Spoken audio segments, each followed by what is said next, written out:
Hello नमस्कार, मी प्रियंका. आपल्या चॅनलमध्ये तुम्हा सर्वांचं अगदी मनापासून स्वागत आहे. सकाळच्या नाश्त्यासाठी रोजचं काय बनवायचं तेच पोहे उपमा खाऊन कंटाळा आला असेल ना, तर हा नाश्ता एकदा जरूर ट्राय करून पहा. बनवायला तर अतिशय सोपा आहे. कुठलीही डाळ तांदूळ आपल्याला भिजवावं लागत नाही, कुठलीही पूर्वतयारी करावी लागत नाही. अगदी तुम्ही सकाळच्या नाश्त्यात घाई गडबडीत जरी असाल ना, तरीही 10 ते 15 मिनिटात बनून तयार होणारा हा नाश्ता. चला तर मग रेसिपीला सुरुवात करूया. रेसिपी नेहमीप्रमाणे साधी सोपी टेस्टी आहे, त्यामुळे तुम्हाला नक्कीच आवडणार आहे. तर त्यासाठी रेसिपीला नक्कीच लाईक करा. तर हा नाश्ता बनवायला आपल्याला काहीही जास्त साहित्य लागणार नाही. सर्वात अगोदर मी इथे 1 वाटी बारीक रवा घेतलेला आहे. इथे तुम्ही कोणताही रवा वापरू शकता. इथे मी बारीक रवा वापरलेला आहे 1 वाटी भरून. त्याच वाटीने अर्धी वाटी दही घेतलेला आहे. तुम्ही दह्याऐवजी तुम्ही ताकसुद्धा वापरू शकता. फक्त पाण्याचं प्रमाण थोडंसं कमी घ्या. कमी साहित्यात हा नाश्ता तयार होणार आहे. सगळ्यात अगोदर दही आणि रवा जर मिक्सरच्या भांड्यामध्ये घालून घ्यायचा आहे आणि अगदी थोडंसं पाणीसुद्धा घालून घ्यायचं आहे. अगदी पहिल्यांदा सुरुवातीला ना चमच्याच्या साहित्याने हे एकजीव करून घ्यायचं, जितकं करता येईल तितकं. त्यानंतर बारीक ह्याची पेस्ट तयार करून घ्यायची. याची कन्सिस्टन्सी जी आहे ना, अशा प्रकारे ठेवू शकता. तर जास्त पातळही नाही ठेवायचं, जास्त घट्टसुद्धा नाही ठेवायचं. इथे मी जसं दाखवलं ना त्याचप्रमाणे ठेवू शकता. इथे जर तुम्ही ताक जर वापरलेलं ना दह्याच्या ऐवजी, फक्त जरा पाण्याचं प्रमाण कमी करा.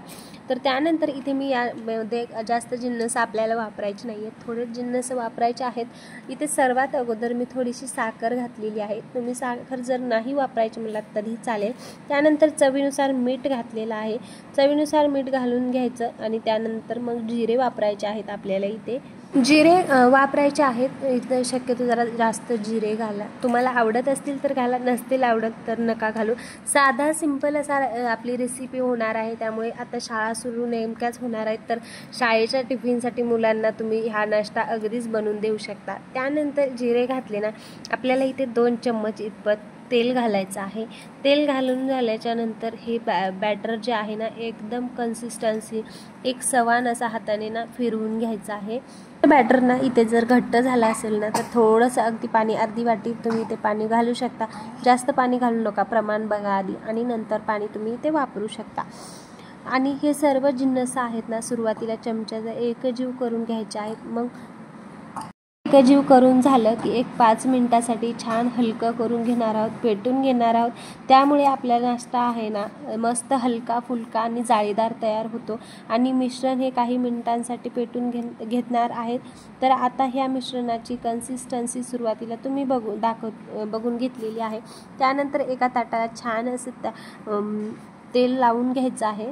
छान असं तेलाने ग्रीस करून घेतलं ना, आता ह्या बॅटरमध्ये आपल्याला एकदम महत्त्वाचा जिन्नस घालायचा आहे, ते म्हणजे इनो घालायचा आणि छान एकजीव करून घ्यायचं. इथं तुम्ही कोणताही इनो वापरू शकता.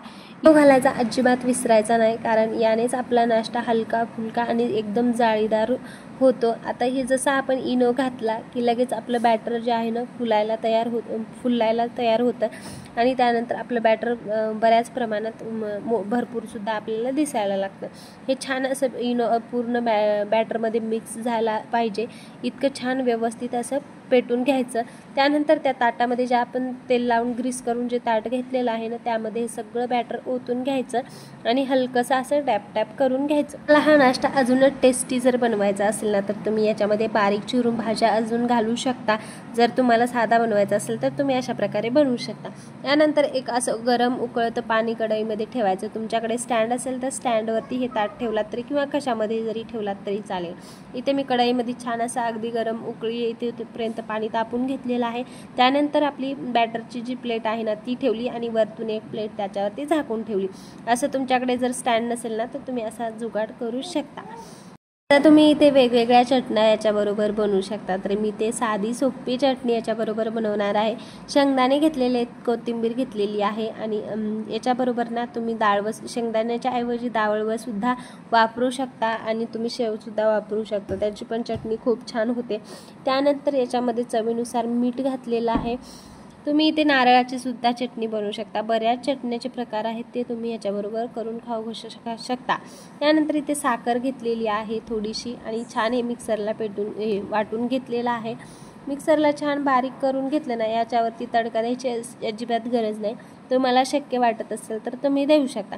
त्यानंतर अगदी 15 मिनिटानंतर मीडियम गॅसवरती आपला छान हा नाश्ता तयार झालेला आहे. अगदी 15 मिनटं मीडियम गॅसवरती, अजिबात मध्ये उघडायचं नाही आणि त्याला बघायचं सुद्धा नाही. मीडियम गॅसवरती बरोबर 15 मिनटं झाले की छान थंड होऊ द्यायचं. आधी थंड झाल्याच्या नंतरच त्याला असं कट करायला घ्यायचं. थंड व्हायच्या अगोदर जर केलात तर प्लेटला चिटकून बसण्याची शक्यता असते. त्यामुळे जोपर्यंत थंड होत नाही तोपर्यंत कटसुद्धा करायचा नाही आणि खायलासुद्धा घ्यायचा नाही. तर चला मग असं व्यवस्थित तुम्हाला हव्या त्या शेपमध्ये तुम्ही इथे कट करून घेऊ शकता. याचे असे त्रिकोणी भाग सर्व तयार करून घेतलेले आहेत. चटणीसुद्धा आपली याच्याबरोबर तयार झालेली आहे. तर तुम्ही या नाश्त्याला काय नाव द्याल मला हे नक्की कमेंट करून सांगा.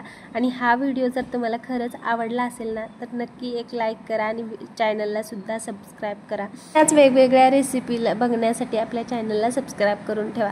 चला तर मग आता थंड झालेला आहे आणि अगदी सहज असं पूर्ण आपलं जो आहे ना भाग नाश्त्याचा तो पूर्ण हातात येतो. अजिबात ताटाला चिटकत नाही वगैरे आणि अगदी सॉफ्ट पण तयार होतो आणि हलका फुलका सुद्धा, पचायला सुद्धा लहान मुलांना खूप छान आहे हा नाश्ता. नक्की एकदा ट्राय करून बघा आणि अजिबात मोडत नाही, तुटत नाही, काहीही होत नाही. मुले सुद्धा खूप आवडीने खातील. अगदी तुम्ही सकाळच्या घाई गडबडीत जरी असला ना तर हा नाश्ता बनवून लवकर तयार होतो. अगदी 15 ते 20 मिनिटात. आणि मुलांच्या सुद्धा आता तुम्ही शाळा सुरू झाल्यानंतर टिफिनला सुद्धा देऊ शकता.